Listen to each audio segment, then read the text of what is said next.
So this is the Management 372 Quiz 1 preview. In this preview, we want to give you some framing for the quiz itself. It's 20 questions, all of which are true or false.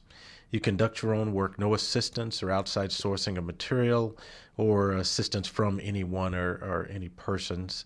No go-backs, meaning that once you've selected an answer, that's your answer. So don't attempt to go back because it will kick you out of the system.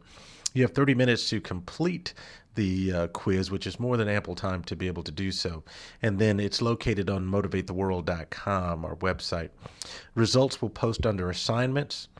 But probably the most important piece for you to remember is take your time to prepare in advance for the test.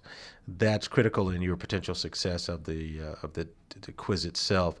Email me if you have any problems while taking the test. So a little more framing on the quiz itself. Questions can come from several sources. We have the class lectures, which are videos on YouTube, so that you can pull that information, and that'll be a place where we will draw questions. Your textbook is another source of information for doing that.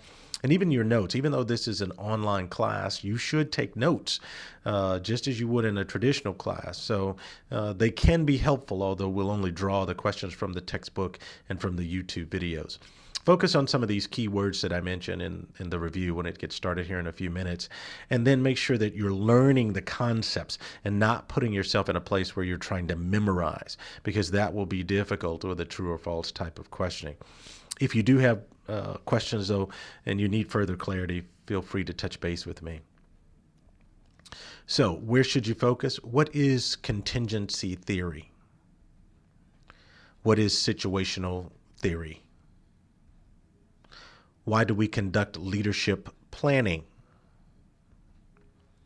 How do we develop HROB leadership programs? How does teamwork become effective? How does SWOT work? What is organizational behavior and how does it work? How does the HR and OB planning process work? Understand how leaders work in the global marketplace. What is the executive summary in the HROB plan? Why are teams important in HR and OB organizations? How does a scan work? The HROB leadership plan is comprised of what particular elements? What is the objective when we're dealing with decision-making factors? E-commerce and e-business. What is the difference in HR and OB? And here's your thought for the day. Good managers lead, and good leaders manage.